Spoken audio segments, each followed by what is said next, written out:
우리 오늘 성경 말씀 살펴보겠습니다. 빌립보서 2장 5절에서 11절 말씀인데요.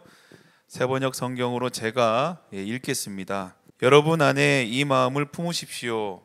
그것은 곧 그리스도 예수의 마음이기도 합니다. 그는 하나님의 모습을 지니셨으나 하나님과 동등함을 당연하게 생각하지 않으시고 오히려 자기를 비워 종의 모습을 취하시고 사람과 같이 되셨습니다. 그는 사람의 모양으로 나타나셔서 자기를 낮추시고 죽기까지 순종하셨으니 곧 십자가에 죽기까지 하셨습니다. 그러므로 하나님께서는 그를 지극히 높이시고 모든 이름 위에 뛰어난 이름을 그에게 주셨습니다. 그리하여 하늘과 땅 위와 땅 아래에 있는 모든 것들이 예수의 이름 앞에 무릎을 꿇고 모두가 예수 그리스도는 주님이시라고 고백하여 하나님 아버지께 영광을 돌리게 하셨습니다. 아멘. 오늘 함께 나눌 말씀은요, 소유가 아니라 소통입니다라는 제목으로 짧게 은혜를 함께 나누겠습니다. 살면서 이제 가장 힘든 문제들이 있는데요, 그게 뭐냐 하면 관계의 문제들입니다. 그 문제 안에 가장 많이 어려움을 토하는 게 뭐냐면요, 가까운 분들과의 관계의 문제예요.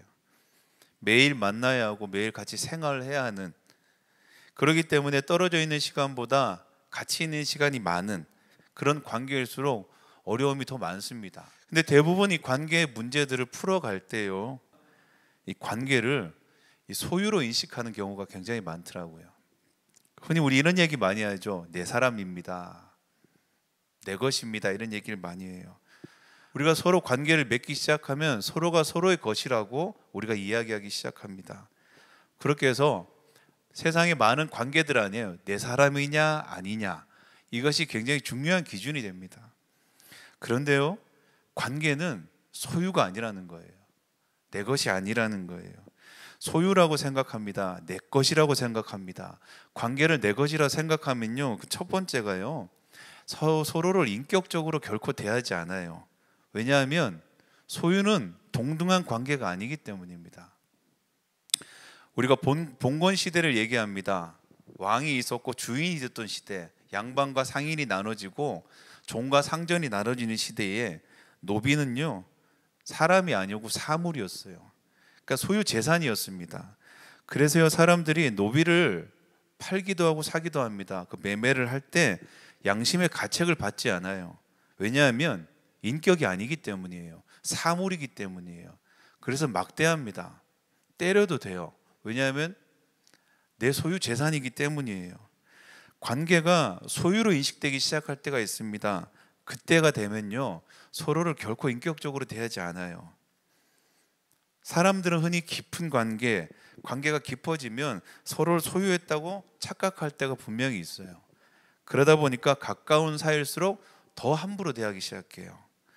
부부가 서로를 소유했다고 생각하면요, 서로 막말하고 막대하기 시작해요. 직장에서요, 상급자가 하급자의 관계가 소유의 관계가 돼요. 그러면 어떻게 대하느냐면요, 갑질하고 하대하기 시작합니다. 왜냐하면 그래도 되기 때문이에요. 부모와 자식의 관계도 소유의 관계로 되기 시작하면요, 무례하고 강압적이게 돼요. 지시하게 되고요, 말을 듣지 않으면 굉장히 분해하기 시작합니다. 이 소유의 관계에서는요, 몇 가지 특징이 일어나요. 그게 뭐냐면 상대의 마음과 소리에 귀를 기울이지 않아요. 왜 그러냐?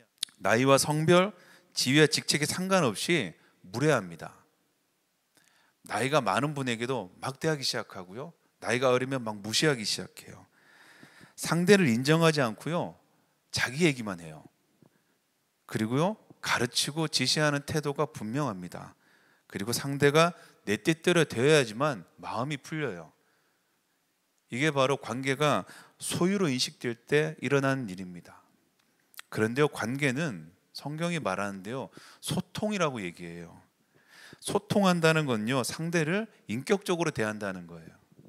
인격적으로 대한다는 뜻은 뭐냐면요, 존중한다는 거예요. 소중히 대한다는 뜻입니다. 인격적인 관계에서는요, 어떠한 경우도 서로 무례하거나 결코 함부로 하지 않습니다. 강요하거나 호통치지도 않아요. 사실은 감정적으로 대하거나 감정적으로 표현하지 않습니다. 참고 인내하고 기다려준다고 성경은 얘기하고 있어요.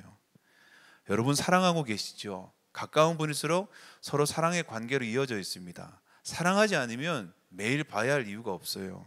그런데요, 사랑하면 방법도 사랑해야 된다는 거예요.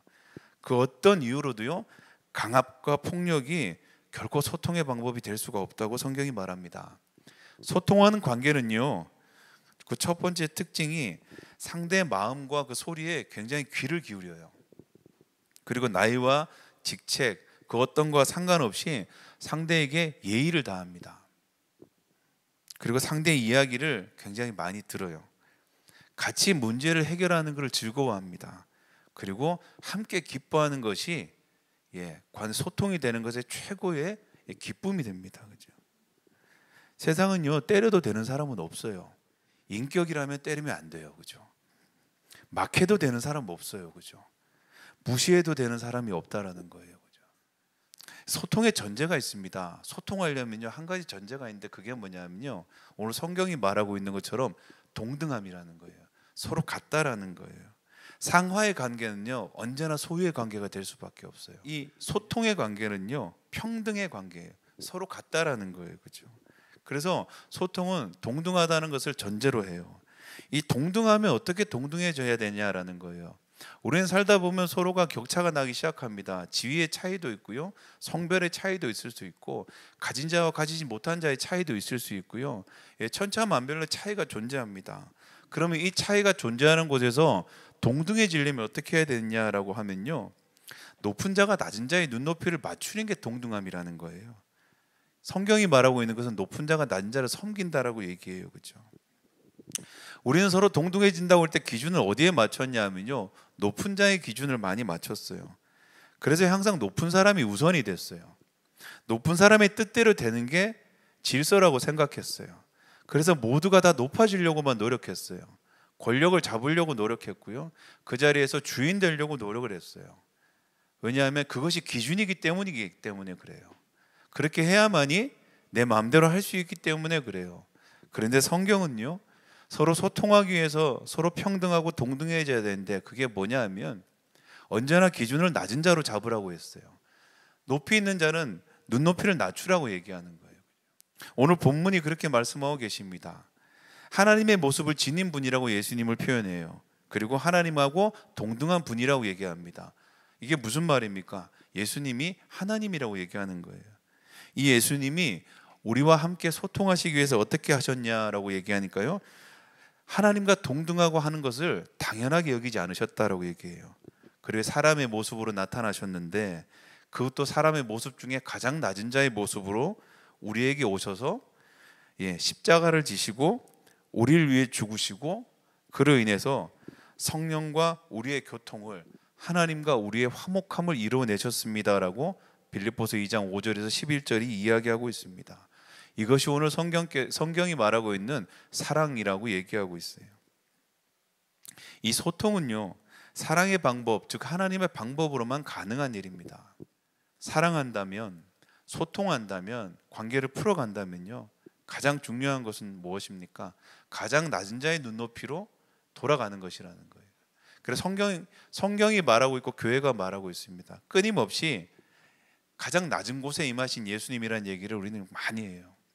그런데 반대로 우리는 가장 높은 곳을 바라보고 살아가고 있다는 거예요. 그렇기 때문에 우리의 삶 가운데는 언제나 관계 안에 어려움과 문제가 생길 수밖에 없습니다. 언제나 어려움이 생길 수밖에 없습니다. 우리는 이런 얘기도 많이 합니다. 사랑하기 때문에 모든 것이 다 괜찮다고 얘기할 때도 있습니다. 우리가 앞서 얘기했던 것처럼요, 그 목적이 사랑이라면, 우리의 마음과 진심이 사랑이라면 방법도 사랑해야 된다는 거예요.